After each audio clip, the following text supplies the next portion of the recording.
গালি দিতে দিতে যখন বন্ধ করে তখন আবার আমি রিং দিয়ে বলি ভাইজান আরও কিছু গালি ছিল, আরও কিছু গালি থাকলে সে দিয়ে এলেন, মনে হয় আপনার মোবাইলে টাকা শেষ হয়ে গেছে।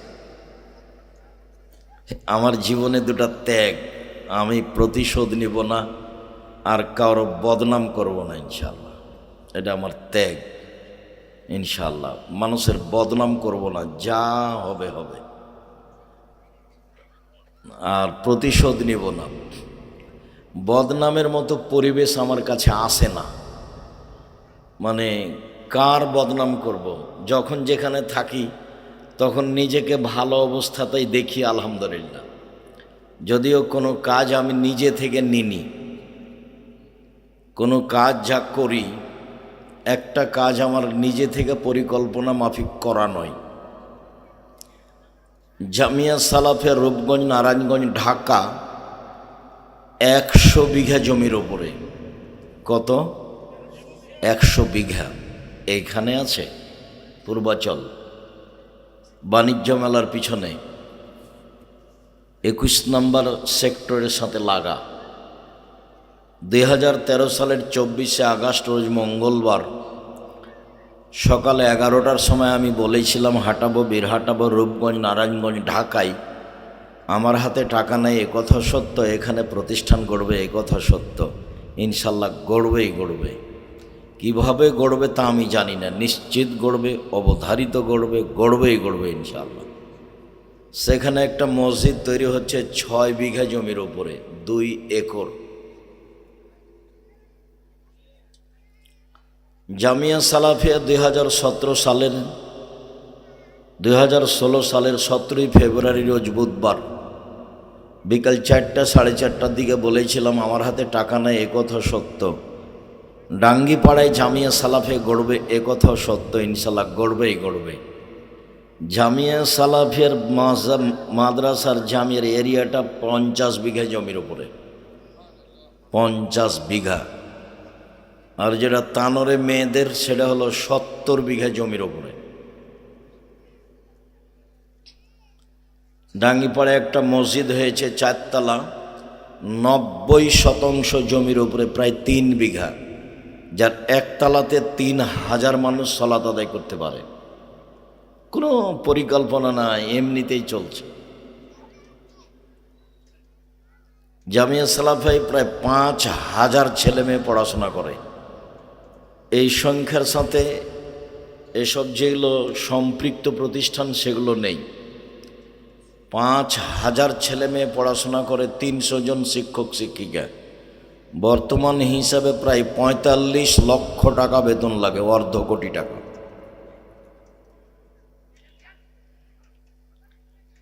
আমি পরিকল্পনা করে কোনো কিছু করিনি। আমি আমার জীবনে দুটা ত্যাগ, মানুষের বদনাম করব না এবং প্রতিশোধ নেব না।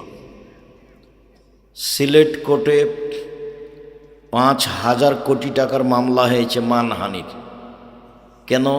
আমি বলেছি ঠাকুর কিভাবে বলতে পারে ও কালিমা তোমার আকাশ, ও কালিমা তোমার বাতাস? ঠাকুরের কালিমায়ের বাবার আকাশ। আমি আব্দুর রাজ্জাক বিন ইউসুফ ঠাকুরের গান বলি না, বলবো না, আমার দেহে শ্বাস থাকাকালীন বলবো না ইনশাল্লাহ। ঠাকুরের গানকে লাথি মারার জন্য জন্ম নিয়েছি, স্বাগতম জানানোর জন্য। আরে ঠাকুর বাঙালিদের শত্রু, ঠাকুর ঢাকা বিশ্ববিদ্যালয়ের শত্রু, ঠাকুর মুসলমানের শত্রু, ঠাকুর মুসলমানের শত্রু। ভারত বাংলাদেশ পাকিস্তানে যত মুসলমান আছে সবার শত্রু ঠাকুর। যেদিন ভারত বাংলাদেশ পাকিস্তানের মুসলমানেরা ইংরেজদের হাতে নির্যাতিত, সেদিন ঠাকুর লন্ডনে মুশ পাকাই। আর সেই ঠাকুরের গান আমার ছেলে মেয়ে বলবে? অত কাপুরুষ আমি নই, আপনি হতে পারেন। কেন ছেলে আপনি মানুষ করছেন সেটা আমার বুঝের বাইরে। কেন আপনি বারবার বলছেন আমার ছেলের মেধা ভালো, আমার ছেলে গোল্ডেন পেয়েছে, ওটা কী বুঝাতে চান আপনি? আমি বুঝতে পারি না। দল নির্বাচন নিয়ে আপনার ছেলে ব্যস্ত, মারামারি নিয়ে, দাঙ্গামা নিয়ে, হাঙ্গামা নিয়ে, হইচই নিয়ে, লুটতরাজ নিয়ে, অন্যায় নিয়ে, অরাজকতা নিয়ে, চাঁদাবাজি নিয়ে। বাংলাদেশে এখন মানুষ বলছে যে বিবাহ করলেও চাঁদা দিতে হবে। তা আপনার ছেলে কি করে? আপনার ছেলে নাকি গোল্ডেন পেয়েছে, বড় ডাক্তার। ও যে ডাক্তার, তো ওই কোম্পানির ওষুধ লিখে যে কোম্পানি তাকে টাকা দিয়েছে, তো ধোঁকাবাজ, ও তো প্রতারক, ও তো জাতির শত্রু। ওকে আপনি টাকা খরচ করে মানুষ করেছেন কেন বলেন তো দেখি? আমি ছেলে মানুষ করেছি জাতির জন্য, জাতিকে কল্যাণে নিয়ে যাবে সেই জন্য। জাতিকে অধপতনে দিয়ে, চাঁদাবাজি করে, লুটতরাজ করে, অন্যায় করে, অবিচার করে, জোর করে জমি দখল করে, মানুষকে জেল হাজতে দিয়ে সারা দিন অন্যায় করে বেড়াচ্ছে, তাই আপনি বলছেন আমার ছেলে গোল্ডেন পেয়েছে? কেন বলবেন আপনি এ কথা? এর জন্য আপনি দায়ী। চলেন দেখি, এই নিয়ে আজকে আপনার সাথে জরুরি কথা রয়েছে। এই ছেলেরা, মেয়েদের চুপ থাকতে বলো। যারা আপনারা আছেন সম্ভব হলে বসে আলোচনা শুনুন। জায়গা না থাকে এক পায়ে দাঁড়িয়ে থাকবেন, আমি আপনার জন্য এসেছি। অপ্রয়োজনীয় কোনো কথা নেই। 90 সাল থেকে মাঠে আছে, এখন পর্যন্ত কোনোদিন অপ্রয়োজনীয় কথা বলিনি। আজকে অপ্রয়োজনীয় বলবো কথা, এমনটা মাথায় হিসাব নিয়ে আসিনি। তবে আপনার উপরে আমার অনেক দুঃখ আফসোস আছে। আপনি আপনার ছেলে মেয়েকে নিয়ে যা ভেবেছেন তা ভুল হয়েছে। আপনার ছেলে মেয়েকে নিয়ে ভাবাটা দেখলে আমার মনে হয় চাঁপাই নবাবগঞ্জের ওই কথা, কি কথা, আমও গেল ছালাও গেল, কাঁদতে কাঁদতে 2 চোখও গেল, এরকম মনে হয় আপনাকে দেখলে। আপনারা স্বামী স্ত্রী কিনা গল্প করেন, আমার ছেলে গোল্ডেন পেয়েছে, আমি বড় ডাক্তার করব, বড় ইঞ্জিনিয়ার করব। প্রায় ইঞ্জিনিয়ারই চোর, আমি বলিনি সবাই চোর। তা আপনি জাতির জন্য কি দেখাতে চাচ্ছেন, কি করতে চাইলেন? আর যেটা বাড়িতে আছে ও চাঁদাবাজ, ও দল সংগঠন নিয়ে ব্যস্ত আছে, আর একজনের বদনাম করে, গীবাত করে, আর একজনকে জেল হাজতে দেয়, যে কোনো মূল্যে তাকে ঠেকানোর জন্য সে ব্যস্ত। চলুন সম্মানিত দিনী ভাই বোন, মহান আল্লাহ বলেন, ইয়া আইয়ুহাল্লাযীনা আমানু কু আনফুসাকুম ওয়া আহলিকুম নারা। পৃথিবীর মানুষ, তোমরা তোমাদের পরিবারকে, ছেলে মেয়েকে জাহান্নাম থেকে বাঁচাও। আল্লাহ এটা আদেশ করলেন। আমি আমার ছেলে মেয়েকে জাহান্নাম থেকে কিভাবে বাঁচাতে পারি, কি পথ হতে পারে, আল্লাহ তো আমাকে আদেশ করছেন। আমাকে আপনাকে বলছেন যে তুমি তোমার পরিবার, ছেলে মেয়েকে জাহান্নাম থেকে বাঁচাও। কি কলা কৌশল আছে যা দিয়ে আমি পরিবারকে জাহান্নাম থেকে বাঁচাতে পারি? চলেন দেখি। লোকমান হাকিম বলেন, বুনাইয়া লা তুশরিক বিল্লাহ ইন্নাশ শিরকা লাযুলমুন আযীম। আব্বু, শিরক করো না, শিরক মহাপাপ। কোনোদিন বলে দেখেছেন আব্বু শিরক করো না? বলবেন কি করে? ছেলে মেয়ে তো সকালে গিয়ে বলছে ও কালিমা তোমার আকাশ, তো আপনি বলবেন কি করে? আপনি নিজেই মুশরিক, ছেলে মেয়ে মুশরিক। ভারত, বাংলাদেশ, পাকিস্তানে শিরকের বন্যা চলেছে। মানুষে তো বলে বন্যা যখন খুব বান বেশি হয় তখন বন্যা চলে।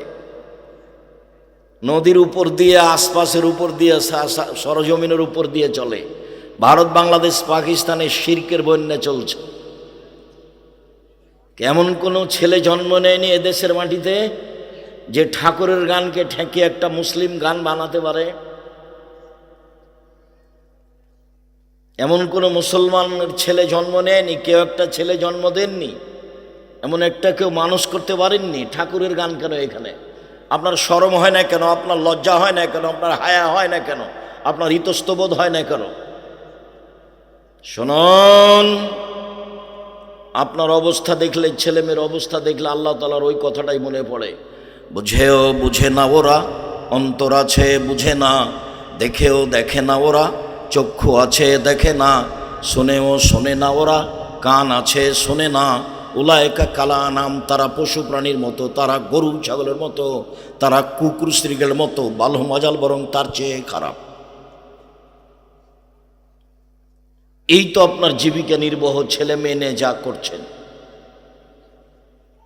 অবাক হবেন আপনি, যারা আপনার ছেলে মেয়ের উপরে দলীয় দাপট, ক্ষমতা, গণতন্ত্র চাপিয়ে দিয়েছে, যারা এ মোবাইল করে আপনার হাতে, ছেলে মেয়ের হাতে বড় মোবাইল দিয়েছে, জুয়া দিয়েছে, আড্ডাবাজি দিয়েছে, ল্যাংটা মেয়ে দিয়েছে, তারা এই কাজে লিপ্ত তা আমার মনে হলো না।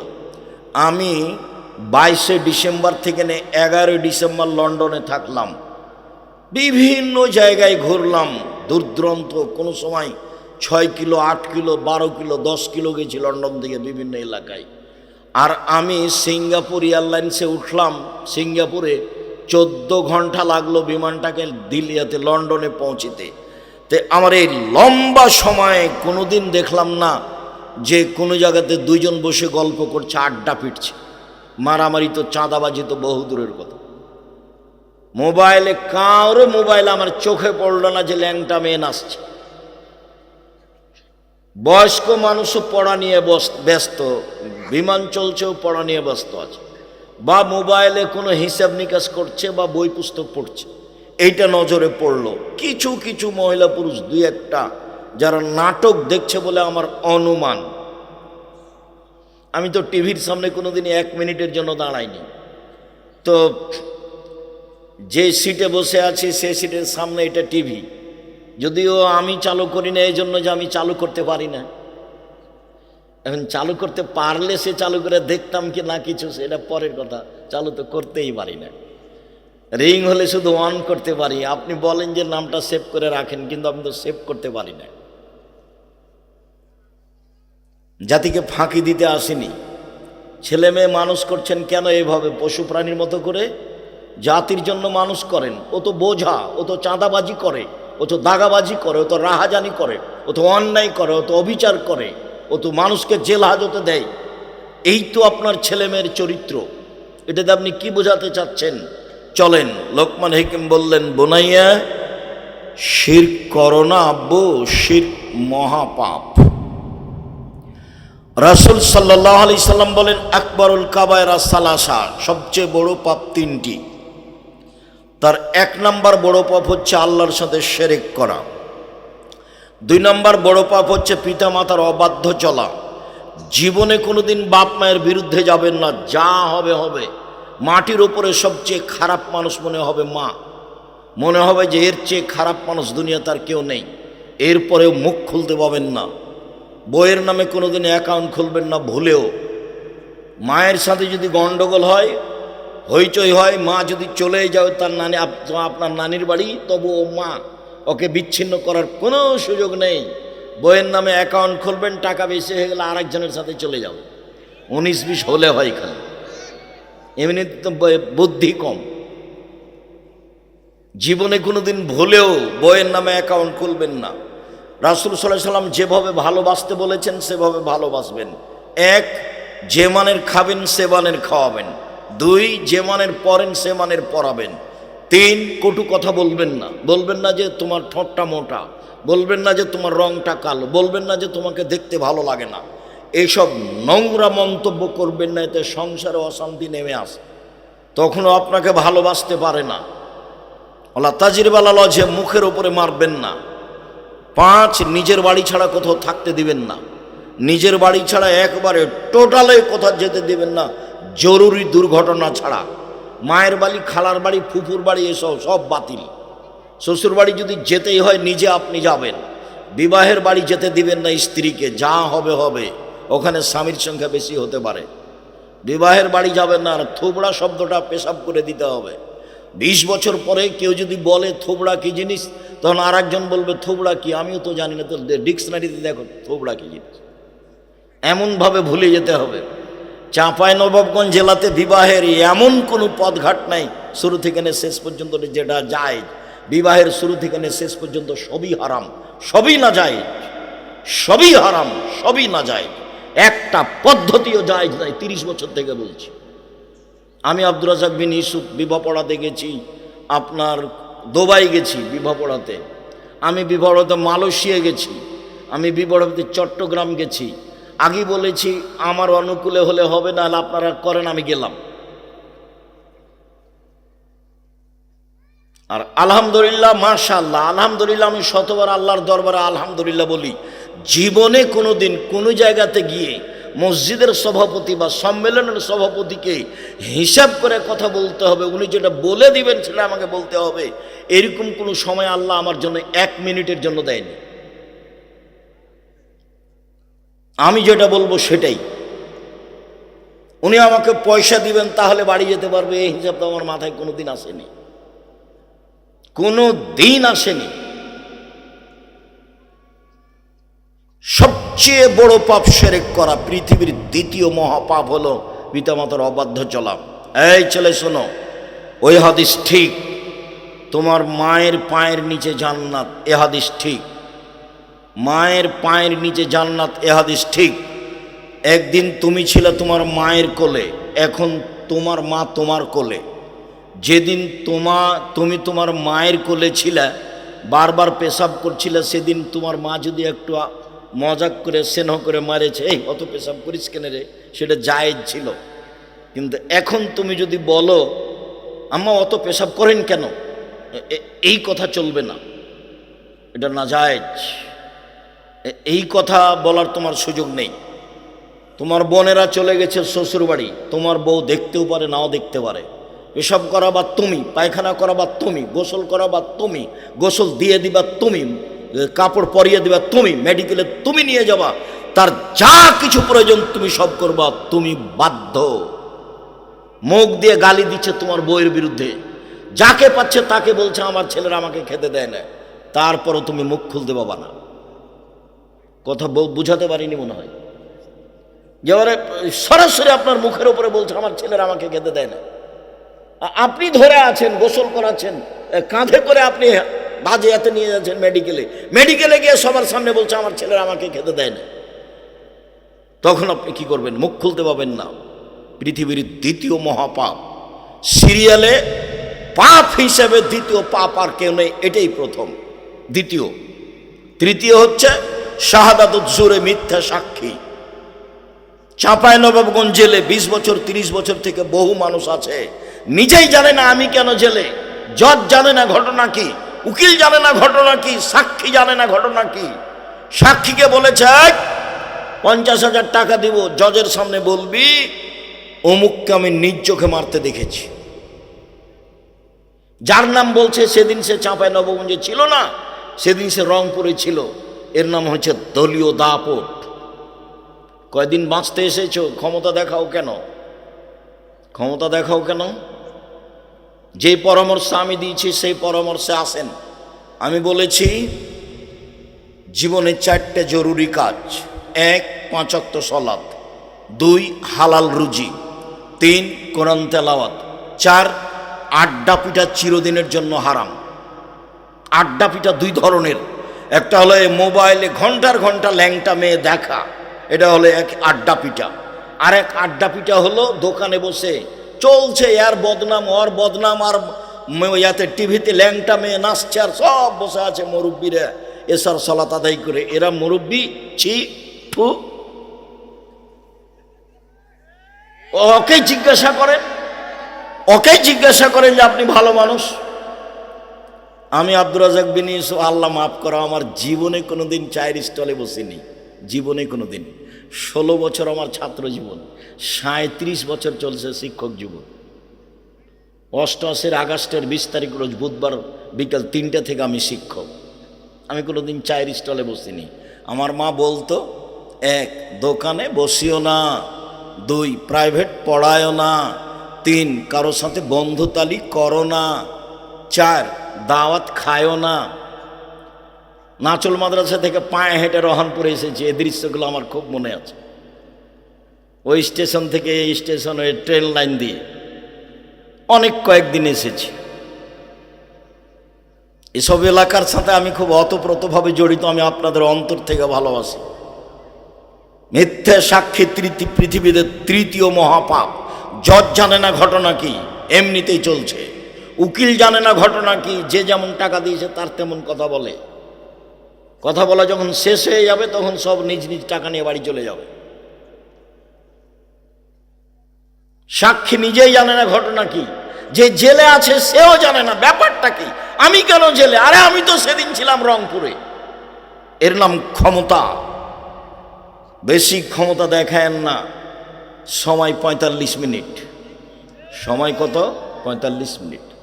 জুলুমের ফলাফল এইটা, অন্যায় অরাজকতা অবিচারের ফলাফল এইটা। ফেরাউনের এর চেয়ে কম 2-3 মিনিট, ডুবলো নাই। ফেরাউন। আধ সামুদ, এর চেয়ে কম। হঠাৎ বিদ্যুৎ আসলো, নেই। এই 30 সেকেন্ড, 1 মিনিট, আধ সামুদ শেষ হয়ে গেছে। ফেরাউন সব মিলে 2-3 মিনিট হতে পারে, যেভাবে বোঝা যায়। এ ডুবলো, এ গেল, এ উঠলো, এ ডুবলো, শেষ। জুলুম, জীবনে জুলুম করবেন না। সহজ পথ, 5 ওয়াক্ত সালাত, হালাল রুজি। হালাল রুজিতে আমি বলেছি চকলেট বিক্রি করে খাওয়ার কথা। আমি চকলেট বিক্রি করে খেতে বলিনি। আমি বলেছি চকলেট বিক্রি মানে কম পয়সার ব্যবসা। চকলেট বিক্রি মানে কম পয়সার ব্যবসা। ধোঁকাবাজি কেন? শুনুন সম্মানিত দিনী ভাই বোন, এখানে আর একটা কথা বলা থাকছে, সময়ের গতিতে আসতে পারে। উপার্জনের জন্য 4টা পথ। 1, দিন মজুরি, কিষান কামলা, পাট খাওয়া, সন্ধ্যায় টাকা শেষ। 2, চাকরি, 25 দিনে টাকা শেষ হয় সাধারণত। 3, জমি চাষ, হয় সমান সমান, না হয় লস। 4, ব্যবসা। তখন আল্লাহ রসুল বলছেন, ইন্না তাজিরা সাদিকাল আমিন ইয়াকুনু ইয়াউমাল কিয়ামাহ সাদা সিদ্দিকিন ওয়াল আম্বিয়া। সত্যবাদী বিশ্বস্ত ব্যবসায়ীরা বিচারের মাঠে নবীগণের সাথে থাকবেন। কিন্তু অবাক কথা, ইব্রাহিম আলাইহিস সালামের সাথে থাকা যাবে। ব্যবসায়ী ও জাপান থেকে মাল নিয়ে আসে ইনপোর্টে, চট্টগ্রামে নামাই, সেই ব্যবসায়ী? জি না। যে বাদাম বিক্রি করে সেও ব্যবসায়ী, যে চকলেট কলা বিক্রি করে সেও ব্যবসায়ী। সত্যবাদী হতে হবে। ঘটনা এমন কেন সেটা অন্য সময়ে। 1, দিন মজুরি। আল্লাহ রসুল বললেন, ঘাম শুকানোর আগে টাকা দিয়ে দাও, টাকা দিয়ে দাও, টাকা দিয়ে দাও। কিষান কামলার টাকা সন্ধ্যা দিয়ে দাও। আর চাকরি, মাসিক বেতন নির্ধারিত করলেন। তারপর বলেন, এই সাবধান, এই সাবধান, যা বেতন দিয়েছি সেটাই। কোন রকম করে যদি আবার টাকা ইনকাম করো তাহলে এটা আত্মসাৎ, সাবধান। 3, জমি চাষ। অন্তর শক্ত হয়ে যায়, পছন্দ করছেন না আল্লাহর নবী। অন্তর শক্ত হয়ে যায় জমি চাষে, মানুষ ভীরু হয়ে যায়, মানুষ সঠিক পথে আগাতে পারে না জমি চাষ।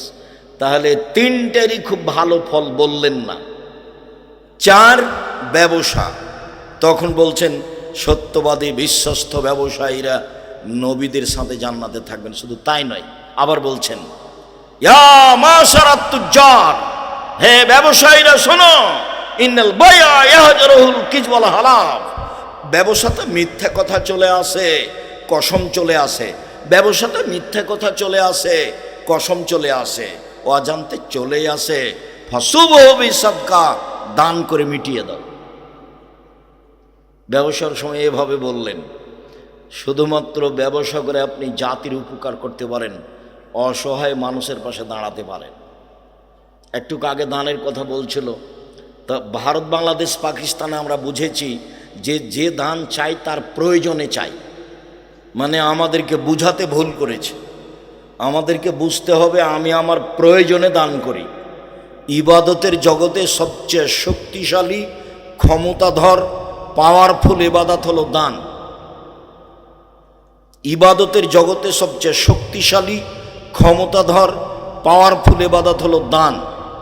সালাত আদায় করে জান্নাত পাওয়া যায়, জান্নাত কিনা যায় না। হজ করে জান্নাত পাওয়া যায়, জান্নাত কিনা যায় না। রমজান মাসে সিয়াম থেকে জান্নাত পাওয়া যায়, জান্নাত কিনা যায় না। দান এমন একটা জিনিস যা দিয়ে জান্নাত কিনা যায়। এরকম কোনো ইবাদত পৃথিবীতে নেই। দান এমন একটা ইবাদত যা দিয়ে মাল বালা মুসিবত দূর হয়ে যায়। দান এমন একটা ইবাদত যা দিয়ে সমস্যা দূর হয়ে যায়। দান এমন একটা ইবাদত যা দিয়ে কবরের শাস্তি বন্ধ হয়ে যায়। দান এমন একটা ইবাদত যা দিয়ে মরা মানুষের পাপ মিটে যায়, বুখারী মুসলিমের হাদিস।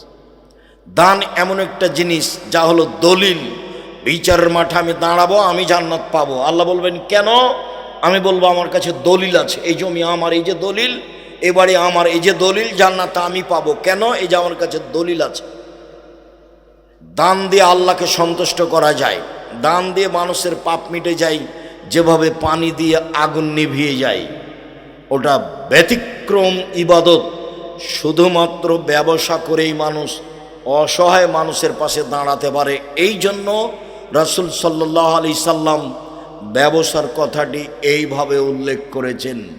বাকি পদ্ধতিতে মানুষ অসহায় মানুষের পাশে তেমন দাঁড়াতে পারে না। বলছিলাম শিরক। রাসূল সাল্লাল্লাহু আলাইহি সাল্লাম বললেন, পৃথিবীর মানুষ লা তুশরিক বিল্লাহ ওয়া ইন কুতিলতা ওয়া হুররিকতা, জ্বালিয়ে দেওয়া হলেও শিরক করো না, হত্যা করা হলেও শিরক করো না, শিরক মহাপাপ।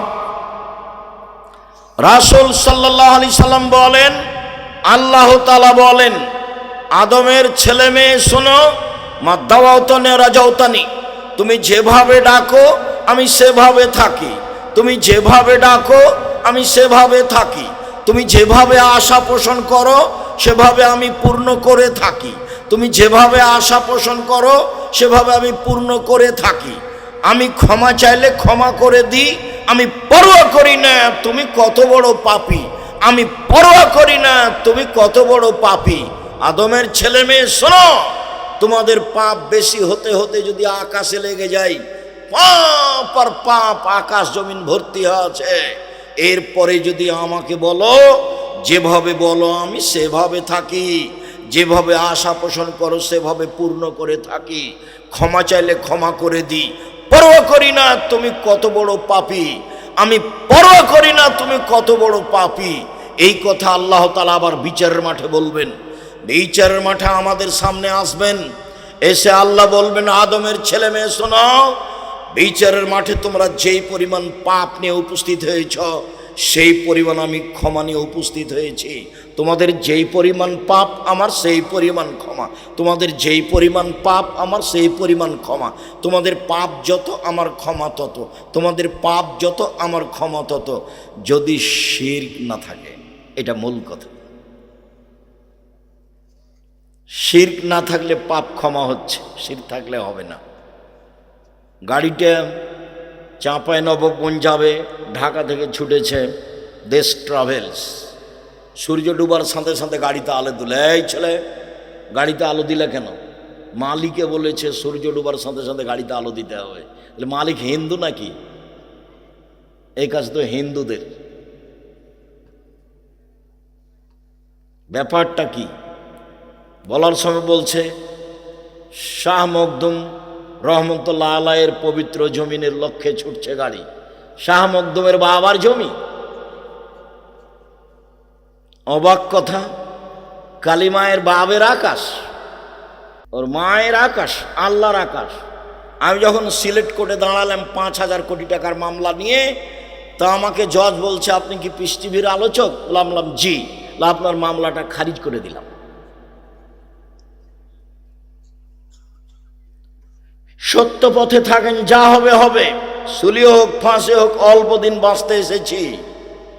আমি শিরক করে বাঁচতে রাজি নই।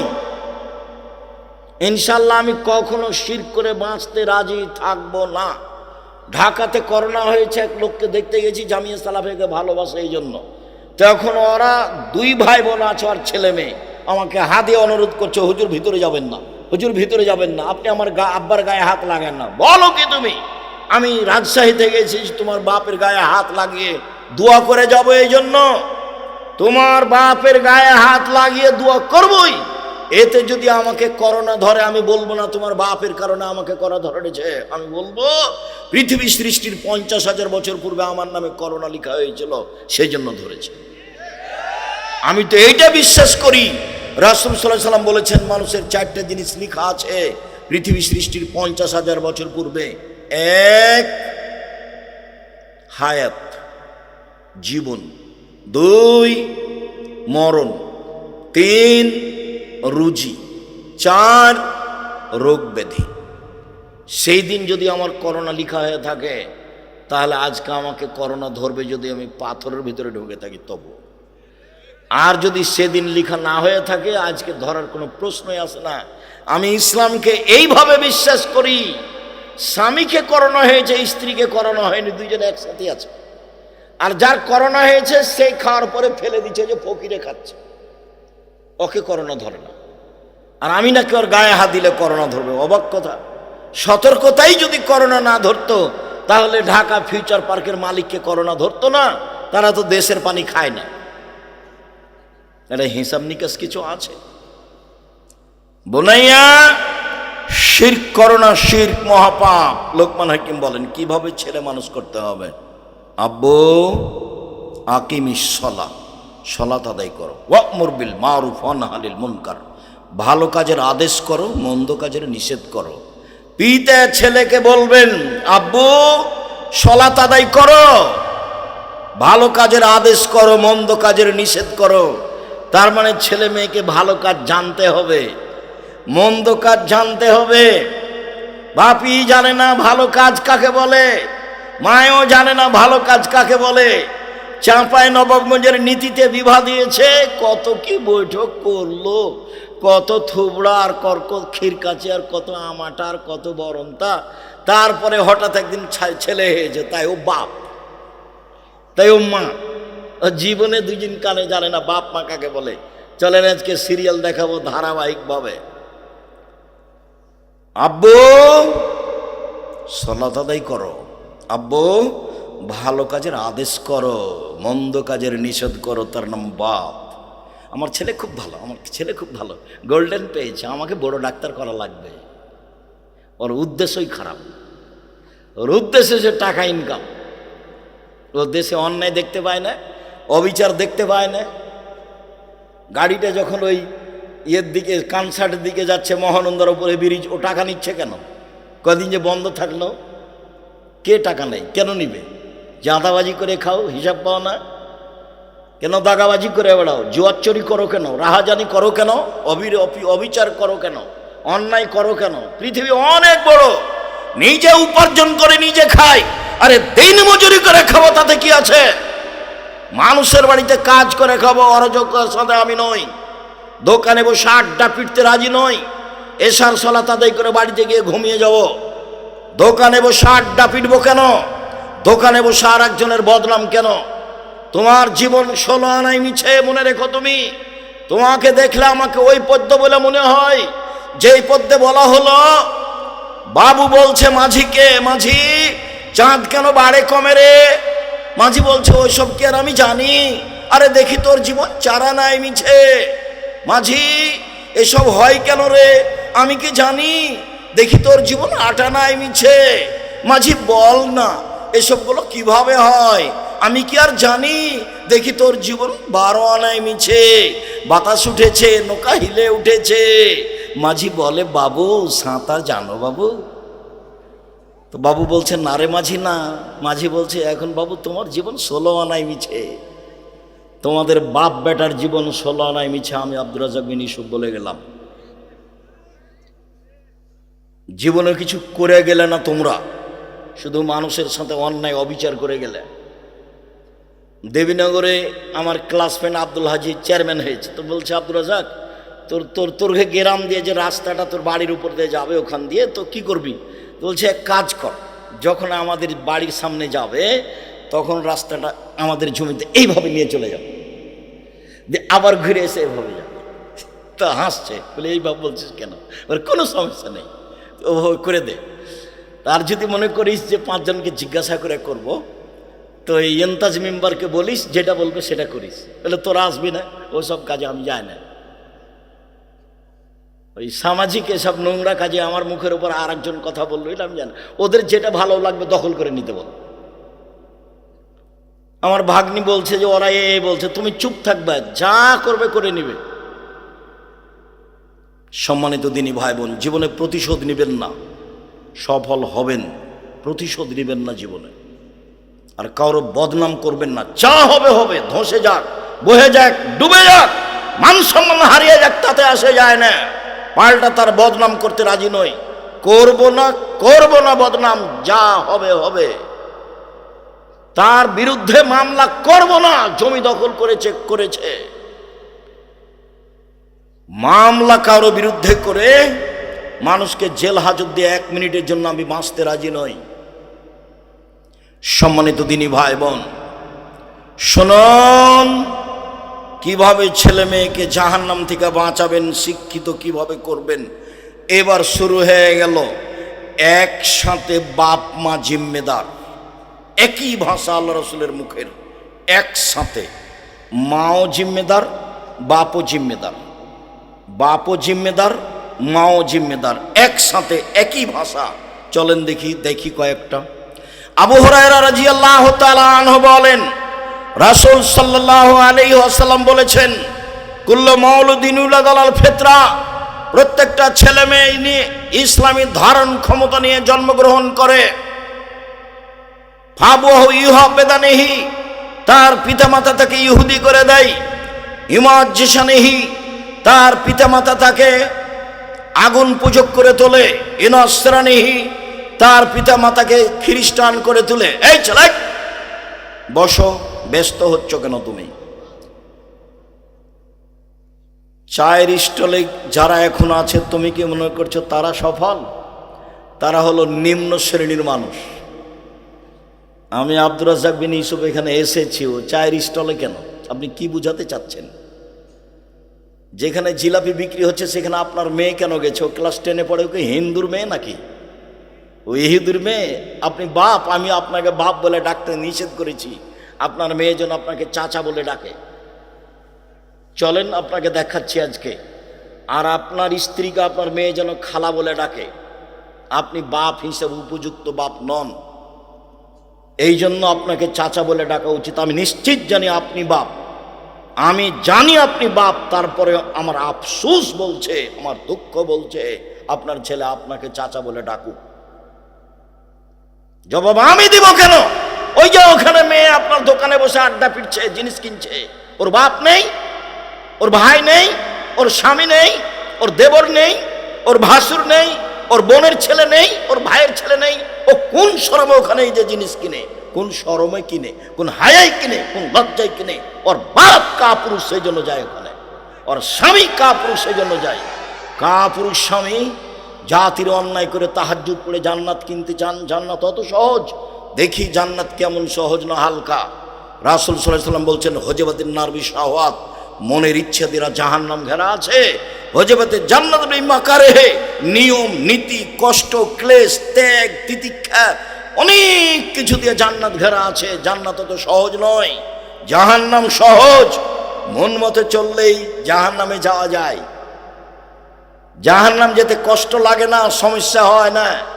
রাসূল সাল্লাল্লাহু আলাইহি ওয়াসাল্লাম বলছেন, প্রত্যেকটা ছেলে মেয়ে ইসলামী ধারণ ক্ষমতা নিয়ে জন্মগ্রহণ করে। প্রত্যেকটা ছেলে 5 ওয়াক্ত সালাত আদায় করতে পারবে, করলো না কেন?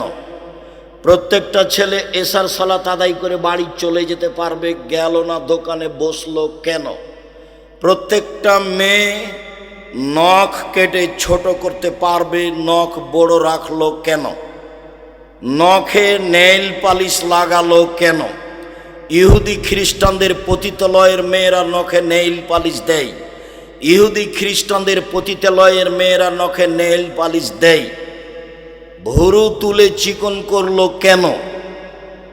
দাঁত বুঝেও বুঝে না ওরা, অন্তর আছে বুঝে না, দেখেও দেখে না ওরা, চক্ষু আছে দেখে না, শোনেও শোনে না ওরা, কান আছে শোনে না।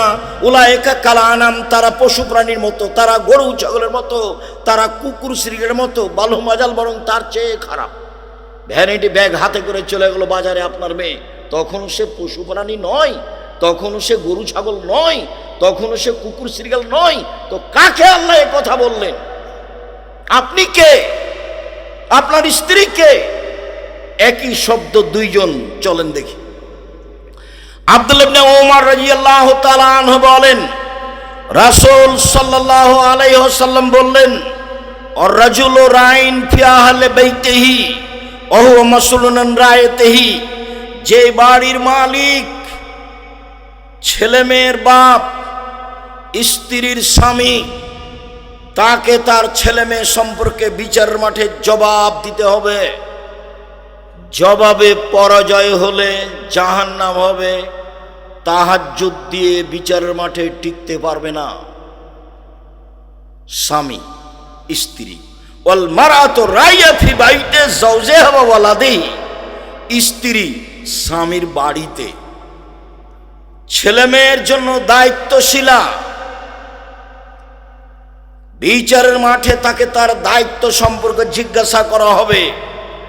এই মা যদি বিচারের মাঠে জবাব দিতে না পারে, তাহলে এই মা তাহাজ্জুদ দিয়ে বিচারের মাঠে টিকতে পারবে না, ফলাফল খারাপ হবে।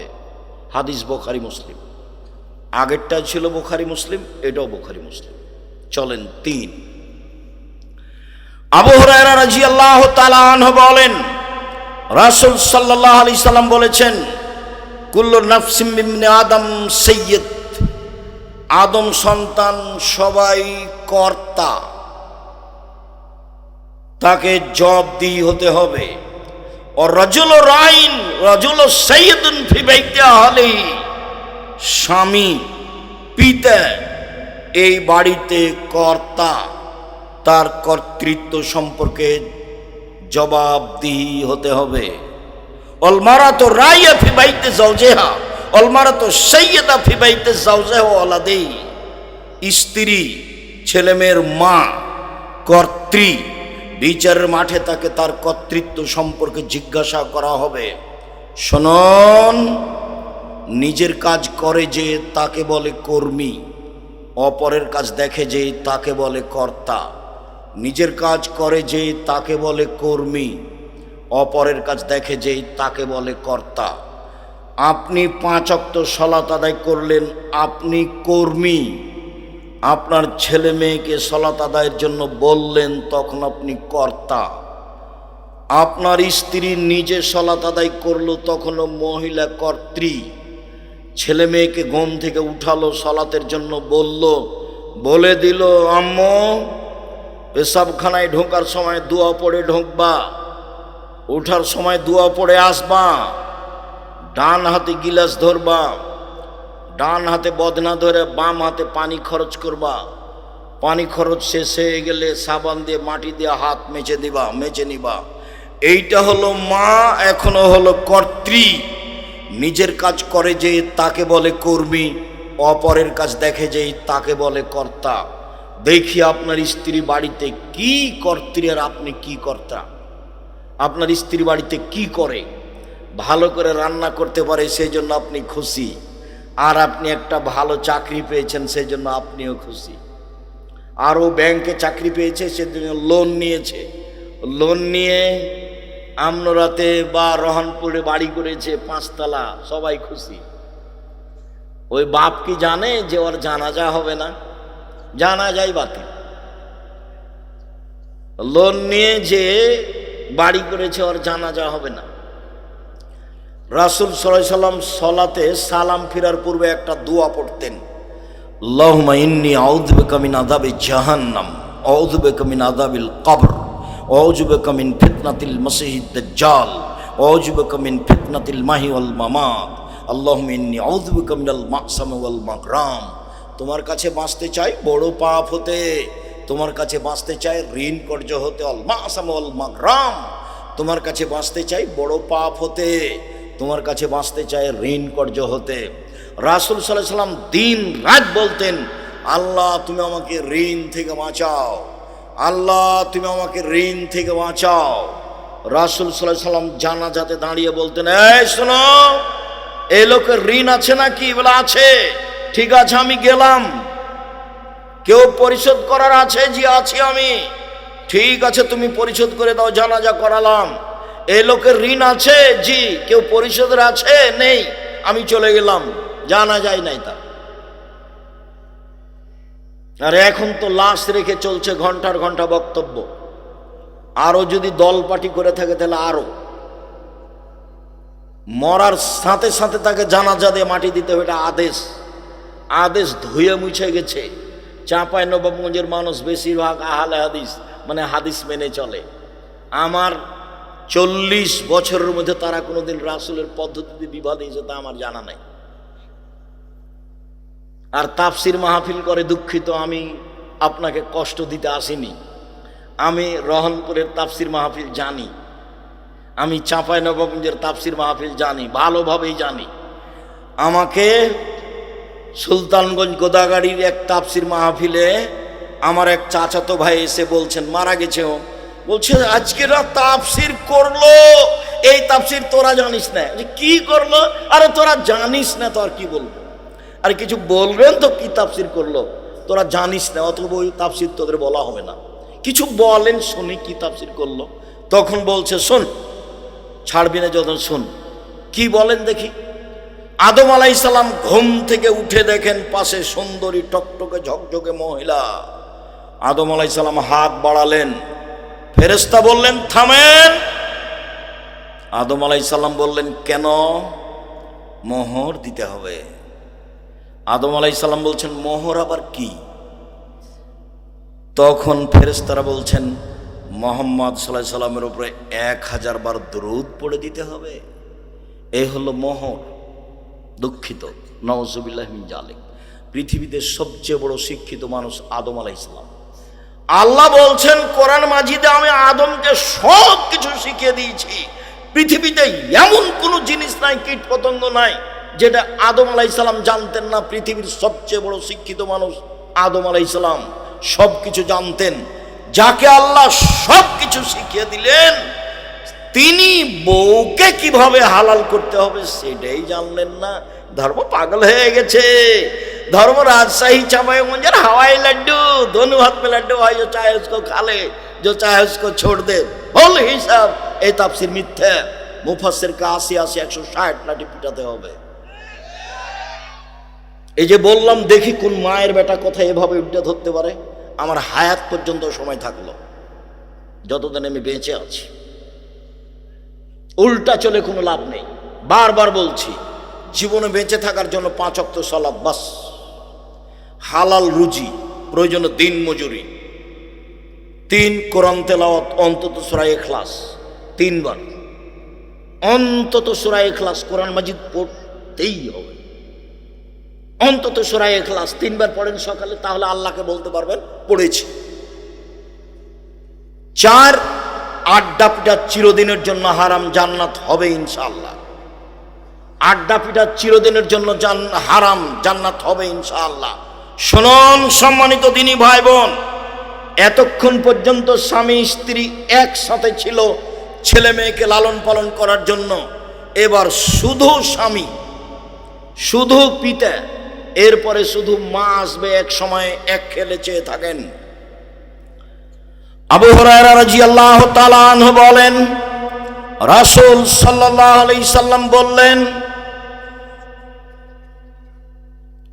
মান ওয়ালাদালাহু ওয়ালাদুন ফালিহসান ইসমাহু, কারো যদি ছেলে মেয়ে জন্ম নেয়, পিতা যেন সুন্দর একটা নাম রাখে। ওয়া আদাবাহু, তাকে যেন শিষ্টাচার শিখিয়ে দেয়। পিতার 1 নাম্বার জিম্মেদারি ছেলের একটা সুন্দর নাম রাখতে হবে। আপনার ছেলের নাম এত বড় কেন? শেষে পীর ফকিরদের মতো আওলাদের রাসূল 3টা 4টা জড়িয়ে বলছেন। আবার আমি যখন জিজ্ঞাসা করছি তোমার নাম কি, তখন একটা বলল, তখন আপনি আর আপনার স্ত্রী 2 জন মিলে বলছেন ভালো নাম বলো আব্বু, ভালো নাম আব্বু বলো, ভালো নাম আব্বু বলো। 2 জন মিলে শয়তান বলে ডাকেন, আর এখন ভালো নাম বলবে? 2 জন কি আসলেই মানুষ? স্বামী স্ত্রী কি আসলেই মুসলমান? এই নাম আপনি রাখলেন কিভাবে? আল্লাহ রাসূল বলছেন পৃথিবীর মানুষ শোনো, সবচেয়ে উত্তম নাম রাখো আব্দুল্লাহ, আব্দুর রহমান, আব্দুর রহিম, আব্দুল সত্তার, আব্দুল জব্বার, আব্দুর রাজ্জাক, আব্দুল গাফার, আব্দুল হামিদ, আব্দুল মুসাব্বির। গুণবাচক নাম রাখো। 2 নবীদের নাম রাখো, ঈসা, মুসা, মোহাম্মদ, আহমদ, ইব্রাহিম, ইদ্রিস, ইয়াহিয়া, সুলাইমান, দাউদ। নাম মায়েরা খেয়েছেন দুনিয়াতে, রতন নাম রাখলেন কেন? আমি আপনাকে বাপ বলিনি। আপনাকে যদি আমি অশিক্ষিত প্রমাণ করতে না পারি, আমি জাতির সামনে বক্তব্য দিব না। আপনাকে যদি আমি অশিক্ষিত পিতা প্রমাণ করতে না পারি, আমি জাতির সামনে বক্তব্য দিব না। 30 বছর থেকে বলছি, 7 দিনের দিন আকিকা দিতে হবে, 7 দিনের দিন নাম রাখতে হবে, 7 দিনের দিন মাথা নেড়ে করে চুল সম পরিমাণ রূপা মূল্য দান করতে হবে। 7 দিনের দিন নাম রাখতে হবে। 14 দিনে চলে না, 21 দিনে চলে না, জীবনে 1 দিন চলে না, 7 দিনের আগে চলে না। 7 দিনের আগে বাচ্চা মারা গেলে কিছুই লাগে না। 2 পশু জবে করতে হবে। 3 মাথা নেড়ে করতে হবে। 4 চুল সমপনে বা রূপা দান করতে হবে, রূপা মূল্য দিলে হবে। নাম রাখতেই হবে, আকিকা দিতেই হবে, এটা বাপের জিম্মেদারি, এটা কুরবানি নয়। দিলেও চলে, না দিলেও চলে, কুরবানি নেকির কাজ, আকিকা বাপের জিম্মেদারি। কুরবানি নেকির কাজ। কুরবানি মানে চোখ ঠিকঠাক আছে কিনা দেখো, পা ঠিকঠাক সুন্দর আছে কিনা দেখো, দাঁত উঠেছে কিনা দেখো, কান সুন্দর আছে কিনা দেখো, লেজ ঠিকঠাক আছে কিনা দেখো, মোটা তাজা কিনা দেখো, গ্রামে ফকির মিসকিন আছে কিনা দেখো। কুরবানি মানে নেকি। কুরবানি মানে এই এই এই এতগুলোর নাম কুরবানি। আকিকা মরা হোক, আধা মরা হোক, কানা হোক, ল্যাংড়া হোক, 2 দিনের হোক, মানে মরছে এখন মরবে, তাকে দিলেও চলবে, খালি জান আছে। এটা হলো বাপের জিম্মেদারি। সপ্তম দিনের দিন দিতেই হবে, কর্জ করে দিতে হবে, প্রয়োজনে ভিক্ষা করে দিতে হবে। এটা হলো উপার্জনের সবচেয়ে নিম্ন পর্যায়ের স্তর, সবচেয়ে সুন্দর স্তর ব্যবসা। তারপরেরটা জমি চাষ, তারপরেরটা চাকরি, তারপরেরটা দিনমজুরি, আর শেষে আছে ভিক্ষা। আসছে এক পর্যায়ে ছেলে মেয়েকে ভিক্ষা করে পড়াতে হবে, আসছে, দেখেন আপনাকে আমি প্রমাণ দেখিয়ে ছাড়ব। শুনুন সম্মানিত দিনী ভাই বোন, ছেলে মেয়েকে শিষ্টাচার শিখাতে হবে। শিষ্টাচার কি জিনিস? শুধু নাম শুনেছি শিষ্টাচার, কোনোদিন বুঝিনি কাকে শিষ্টাচার বলে। লন্ডনের একটা বড় জায়গা আছে বার্মিংহাম। ফজরের সালাত আদায় করে নাস্তা করতে বাড়িতে ঢুকলাম। আগে আগে বাড়ির মালিক যাচ্ছে, পিছে পিছে আমি যাচ্ছি। বাড়ির ভিতর থেকে একটা ছেলে বের হয়ে আসলো, 18-20 বছর বয়সের ছেলেটা এসে বলল গুড মর্নিং। পিতাও বলল গুড মর্নিং। আমি পিছে আছি, এখন আমি কি করতে পারি? আমি অবাক হয়ে গেলাম। খেতে বসে বলছি, ভাইজান লন্ডন টাকা উপার্জন, টাকা ইনকাম করতে এসেছি, আদর্শ বিক্রি করতে আসিনি। এটা হতে পারে না। ওর জন্য গুড মর্নিং আর আমার আপনার জন্য আসসালামু আলাইকুম। 1 কোটি গুড মর্নিং এক পাল্লায় দেন, আর একটা আসসালামু আলাইকুম এক পাল্লায় দেন, দেখি কোনটা ভারী হয়। আপনি আমাকে 1 গ্লাস পানি দিলেন, আমি বললাম থ্যাংক ইউ, এটা একটা আদর্শ। ভাইজানকে 1 গ্লাস পানি দিলেন, উনি বললেন জাযাকাল্লাহ খায়ের, এটা একটা শিষ্টাচার, এটা একটা আদর্শ। বলেন কোনটা ভালো? 1 কোটি থ্যাংক ইউ এক পাল্লায় দেন, আর একটা জাযাকাল্লাহ খায়ের আপনি এক পাল্লায় দিয়ে ওজন করেন, দেখি কোনটা ভারী হয়। জাযাকাল্লাহ খায়ের আল্লাহর পক্ষ থেকে জিবরাইলের মাধ্যমে মুহাম্মদ সাল্লাল্লাহু আলাইহি ওয়াসাল্লামের মাধ্যমে আমাদের কাছে এসেছে, আর থ্যাংক ইউ মানুষে বানিয়েছে। দুটো সমতা হতে পারে? কোনোদিন হবে না। ছেলে মেয়েকে আদর্শ শিখিয়ে দিল, শিষ্টাচার। বাপ মা জানে না কাকে শিষ্টাচার বলে। আব্বু বাড়িতে সালাম দিয়ে ঢোকো, তার নাম শিষ্টাচার। সালাম দিয়ে বাড়ি থেকে বের হও, তার নাম শিষ্টাচার। আব্বু ডান পায়ের জুতা আগে পরো, তার নাম শিষ্টাচার। বাম পায়ের জুতা আগে খোলো, তার নাম শিষ্টাচার। জামার ডান হাতটা আগে গায়ে লাগাও, তার নাম শিষ্টাচার। খোলার সময় বামটা আগে খুলো, তার নাম শিষ্টাচার। মসজিদে ঢোকার সময় ডান পা আগে দাও, তার নাম শিষ্টাচার। বাম পা পরে দাও, তার নাম শিষ্টাচার। ডান কাতে ঘুমাও, তার নাম শিষ্টাচার। রাস্তায় মানুষ পড়লে তাকে সালাম দাও, তার নাম শিষ্টাচার। পেশাব পায়খানায় ঢুকলে দোয়া পড়ে ঢোকো, তার নাম শিষ্টাচার। বের হয়ে আসলে দোয়া পড়ে বের হয়ে আসো, তার নাম শিষ্টাচার। দরজা বন্ধ করলে বিসমিল্লাহ বলো, তার নাম শিষ্টাচার। খাদ্য দ্রব্যাদির পাতিল ঢাকার সময় বিসমিল্লাহ বলো, তার নাম শিষ্টাচার। পাতিলের এক পাশ থেকে ভাত তরকারি উঠাও, তার নাম শিষ্টাচার। বাচ্চারা এক পাশ থেকে খাবে, তার নাম শিষ্টাচার। ডান হাতে খাবে, তার নাম শিষ্টাচার। বাম হাতে পেশাব পায়খানা করার পরে পানি খরচ করবে, তার নাম শিষ্টাচার। শিষ্টাচার কাকে বলে? ইসলামে এক গিলাস পানি পান করলে 5টা শিষ্টাচার লাগে। অবাক ধর্ম। এর আগে ছিল যেটা, সেটার নাম জাহেলিয়াত, আর এখন যেটা এসে সেটা ইসলাম। 1 মিনিট, এই ছেলে, এই কোনো কাজ আমাকে দেখায়ও না।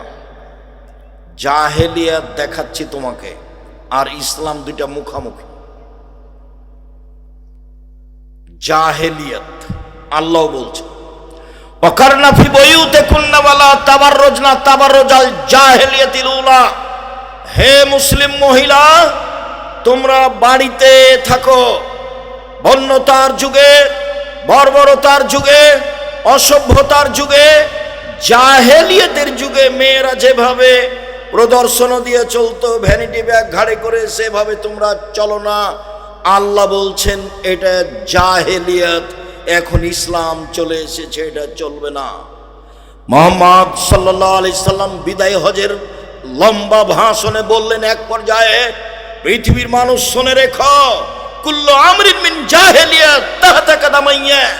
জাহেলিয়াতের যুগের যত নিয়ম কানুন ছিল, জাহেলিয়াতের যুগের যত কৃষ্টি কালচার ছিল, জাহেলিয়াতের যুগের যত আদব কায়দা ছিল, সব আমি মুহাম্মদ সাল্লাল্লাহু আলাইহি সাল্লাম আর 2 পায়ের নিচে রেখে দিলাম।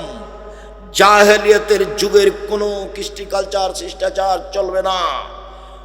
শুনে রাখো জনগণ, আর রেবা মিন আমরিল জাহেলিয়া, সুদ হচ্ছে জাহেলি প্রথা। আমি সুদ, জাহেলি প্রথাকে পায়ের নিচে রেখে দিলাম। সর্বপ্রথমে সুদ মওকুফ ঘোষণা করলাম আমার চাচার।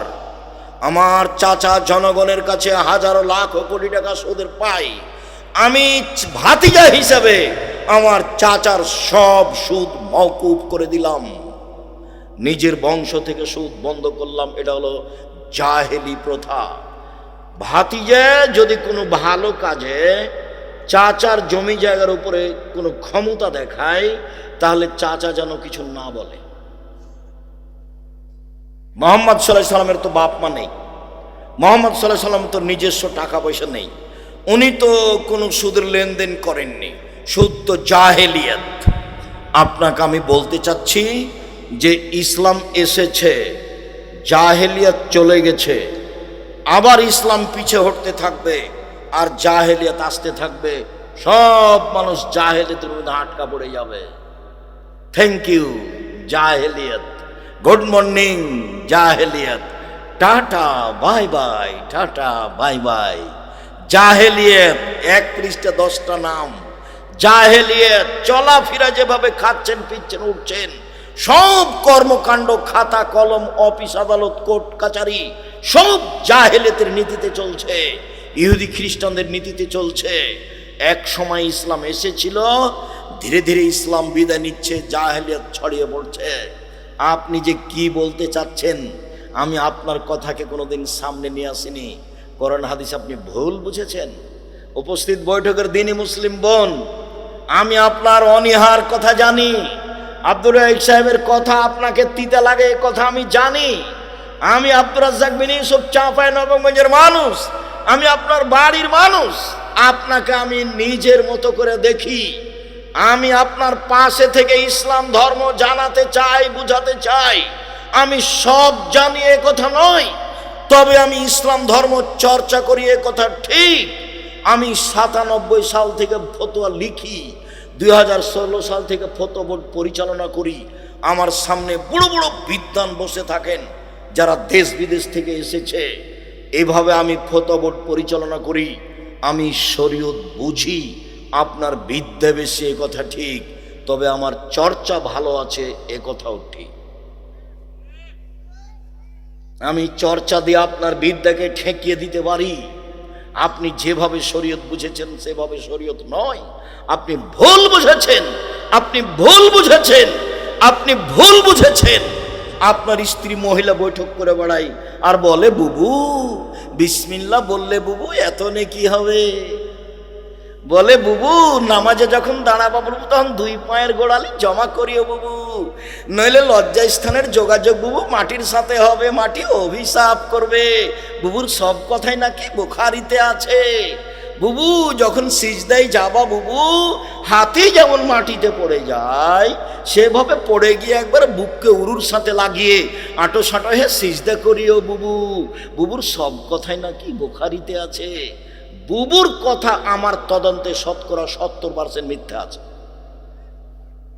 বুবুর কথা ফাজাইলে আমলের মতো।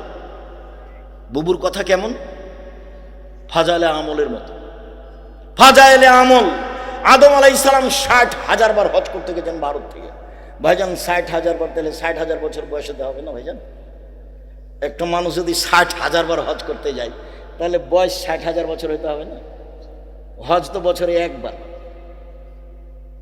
তখন আমি এই মুফাসসিরের বক্তব্যকে আর ওই মহিলা বৈঠকের বুবুর ওই তাফসির মাহফিলকে, ওই বৈঠককে আমি বলেছি এগুলো হচ্ছে পুথির গানের মতো। পুথির গান মানে 6 মাসের রাস্তা মর্দ 6 দিনে গেল, ঘোড়ায় চড়িয়া মর্দ হাঁটিয়া চলিল, এলো পুথির গান। ফাতেমা কান দিয়া কয় আজ বুঝি হোসেন কারবালাতে শহীদ হয়। ফাতেমা কান দিয়া কয় আজ বুঝি হোসেন কারবালাতে শহীদ হয়। যেদিন হোসেন কারবালার মাঠে ইরাকের মাটিতে শহীদ হন তার 49 বছর আগে ফাতেমা মারা গেছে। কতদিন আগে? 49 বছর আগে। কিভাবে ফাতেমা কেঁদে বলতে পারে? আমার চাচাতো চাচা আমাদের গলিতে এই পুথির বই পড়তো। কি কথা আছে যে গনিয়া দেখে 40 মানুষ মরে কাতারে কাতার, লাখো লাখ কাতারে কাতার, গনিয়া দেখে 40,000, মানে মরলো লাখ লাখ, কাতারে কাতার গনিয়া দেখছে 40,000, মানে সবই মিথ্যা কথা। ঠিক এইরকমই আপনি আমার দিনী বোন, আমি আব্দুর রাজ্জাক বিন ইউসুফ চাঁপাই নবাবগঞ্জের মানুষ। আমি দিন ধর্ম নিয়ে চর্চা করি। আল্লাহ আমাকে এই বিষয়ে একটা ভালো স্থানে রেখেছেন। দেশের সবচেয়ে বড় প্রতিষ্ঠান পরিচালনা করি আলহামদুলিল্লাহ। জামিয়া সালাফিয়া দেশের সবচেয়ে বড় প্রতিষ্ঠান, আয়তনে, ছাত্র সংখ্যায়, শিক্ষক সংখ্যায়। শিক্ষক মানে শিরক মুক্ত প্রতিষ্ঠান জামিয়া সালাফিয়া, বিদআত মুক্ত প্রতিষ্ঠান জামিয়া সালাফিয়া, দল মুক্ত প্রতিষ্ঠান জামিয়া সালাফিয়া, সংগঠন মুক্ত প্রতিষ্ঠান জামিয়া সালাফিয়া, হিংসা মুক্ত প্রতিষ্ঠান জামিয়া সালাফিয়া। 100 জন শিক্ষক এক জায়গাতে বসলে একজন আর একজনের বিরুদ্ধে মুখ খুলতে পারবে না। মুখ খোলাই নিষেধ। কেউ কাউকে বলতে পারবে না আমার সাথে আসেন। দল সংগঠনের কথা মুখ দিয়ে বের করা নিষেধ। ছাত্র শিক্ষক সবাই একই। একমাত্র জেহেনটা খালি করে, মস্তিষ্ক খালি করে আল্লাহকে সন্তুষ্ট করার জন্য মাঠে থাকতে হবে, ইবাদতে থাকতে হবে। আব্দুর রাজ্জাক সাহেবকে শ্রদ্ধা করি, কোরআন হাদিসের কথা বলে, সেই জন্য। একদিন দেখছি বাম হাতে পানি খাচ্ছে, তখনও কি শ্রদ্ধা করব? জি না, এটা অসম্ভব হতে পারে না। আর আব্দুর রাজ্জাক সাহেবকে সম্মান করি, অনুসরণ করি না। অনুসরণ পৃথিবীতে একটা মানুষকে করি, যার নাম মুহাম্মদ সাল্লাল্লাহু আলাইহি সাল্লাম, যার কথাতে 1 গিলাস পানি পান করলে 5টা বিধান লাগে। 1 ডান হাত, 2 বিসমিল্লাহ, 3 বসে, 4 3 শ্বাসে, 5 পান শেষে আলহামদুলিল্লাহ। 1 গিলাস পানি পান করলে 5টা শিষ্টাচার লাগে। আবু মুসা আশআরী রাদিয়াল্লাহু তাআলা আনহু বলেন, রাসূল সাল্লাল্লাহু আলাইহি সাল্লাম বললেন, মান কানাত লাহু ওয়ালিদা, কারো যদি একটা কাজের মেয়ে থাকে, নিজের মেয়ে থাকে, ফাআল্লামাহা, তাকে বিদ্যা শিখিয়ে দিল, ফাসানা তালিমাহা, সুন্দর বিদ্যা শিখিয়ে দিল, ও আদাবাহা, শিষ্টাচার শিখিয়ে দিল, ফাসানা তাদিবাহা, সুন্দর শিষ্টাচার শিখিয়ে দিল, এই পিতা ডবল নেকি পাবে। শুনুন, আবু হুরায়রা রাদিয়াল্লাহু তাআলা আনহু বলেন, রাসূল সাল্লাল্লাহু আলাইহি সাল্লাম বলেছেন, যার 2টা মেয়ে আছে, 3টা মেয়ে আছে, ফাআল্লামাহুন্না, মেয়েদেরকে বিদ্যা শিখিয়ে দিল, ওয়া আদাবাহুন্না, মেয়েদেরকে শিষ্টাচার শিখিয়ে দিল, ওয়া যাওয়াজাহুন্না, মেয়েদের বিবাহ দিয়ে দিল, ওয়া আহসানা ইলাইহিন্না, তাদের সাথে ভালো আচরণ করলো, সেই পিতা আর আমি মুহাম্মদ সাল্লাল্লাহু আলাইহি সাল্লাম জান্নাতে একসাথে থাকবো। এভাবে ছেলে মেয়েকে বিদ্যা শিখালো, শিষ্টাচার শিখালো।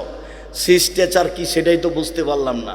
এই ছেলে, তোমাদের ধারণায় কি দোকানে বসে আড্ডা পিটা কি শিষ্টাচার? ল্যাংটা মেয়ে দেখা মোবাইল, এটি কি শিষ্টাচার? যে আর একজনের বদনাম করছো, দলীয় দাপটে দড়িয়ে বেড়াচ্ছ, সেটাই কি শিষ্টাচার? আর একজনকে বক্তব্য ধুয়ে ছেড়ে দিচ্ছ, সেটাই কি শিষ্টাচার? কে কোন পাপ করেছে 40 বছর আগে, এখন সেগুলো মানুষের সামনে বলছো, সেটাই কি শিষ্টাচার? দুঃখিত। সাংবাদিক প্রতিষ্ঠানে গেছে কিছুদিন আগে, তা আমাকে কিছু জিজ্ঞাসা করছে। তো সাধারণত আমার সাথে দেখা হয় না এরকম কোনো লোকের। তা আমি সেদিন অফিসেই ছিলাম কোনো কাজে, এই সময়তে চলে এসেছি, দিয়ে আমার সামনে মুখামুখি হয়ে গেছে। তো আমাকে পুরাতন কথা জিজ্ঞাসা করছে। তখন আমি বলছি, সাংবাদিকতা করা ছাড়া আর কোনো কাজ পান না, ভিক্ষা করে খান। ভিক্ষা করে খাবেন, সাংবাদিকতা করতে এসেছেন কেন? আপনি জানেন না যে আল্লাহর নবী বলেছেন, মান সাতারা মুসলিমান সাতারাহুল্লাহু ফিদ্দুনিয়াল আখিরাহ। কেউ যদি কারো দোষ ত্রুটি ঢেকে রাখে, আল্লাহ বিচারের মাঠে তার দোষ ত্রুটি ঢেকে রাখবে। আর আপনি আমাকে পুরাতন কথা জিজ্ঞাসা করেন, মানে কি বুঝাতে চান? ভিক্ষে জুটে না, কেউ ভিক্ষে দিবে না, এখানে এসেছেন কেন? 1 মিনিট, এই ছেলে এদিকে দেখো। আমার দিনী বোনেরা, একটু ধৈর্যের পরিচয় দেন। হ্যাঁ করে তো কিছু এসেছে, কিছু তো গেছে। দেবরের সাথে এসেছে, ভাসুরের সাথে গেছে। জবাব তো আমি দিব না, জবাব ওর স্বামী দিব, ওর বাপ দিবে। গল্প করতে করতে এসেছে, গল্প করতে করতে গেছে। কি শিষ্টাচার জীবনের ছেলে মেয়েকে শোনালেন। এদিকে দেখ, বিচারের মাঠে আল্লাহ একজন ব্যক্তিকে এইভাবে তার বাহু দিয়ে আড় করে নেবেন, ঢেকে নেবেন আল্লাহ নিজে, দিয়ে তার আমলনামাটা তার সামনে তুলে ধরবেন এইভাবে। দেখো তো, চিনতে পারো কি এইগুলো পাপ কার? হ্যাঁ চিনতে পারছি, এগুলো আমার পাপ। তুমি কি মনে করো আমার ফেরেশতারা এগুলো অন্যায় লিখেছে? না না না না না, আমি মনে করিনি এগুলো অন্যায় লিখেছে। তুমি কি আমাকে কিছু বলতে চাও? জি না, আমি আপনাকে কিছু বলতে চাই না। আল্লাহর সাথে মুখামুখি কথা হচ্ছে। তখন আল্লাহ বলবেন, শোনো, তুমি দুনিয়াতে মানুষের দোষ ত্রুটি ঢেকে রেখেছিলে, আজকে আমি আল্লাহ তোমার পাপ ঢেকে রাখতে পারি না। যে পাপ তোমাকে দেখালাম সে পাপ আমি মাফ করে দিলাম, মুছে দিলাম, তুমি জান্নাতে যাও। তুমি মানুষের দোষ ত্রুটি ঢেকে রেখেছিলে, সেই জন্য আমি তোমার দোষ ত্রুটি আজ কাউকে দেখতে দিব না। আর দল সংগঠনের গতি বিধি চরিত্র বৈশিষ্ট্যই হচ্ছে আর একজনের পিছনে লাগা।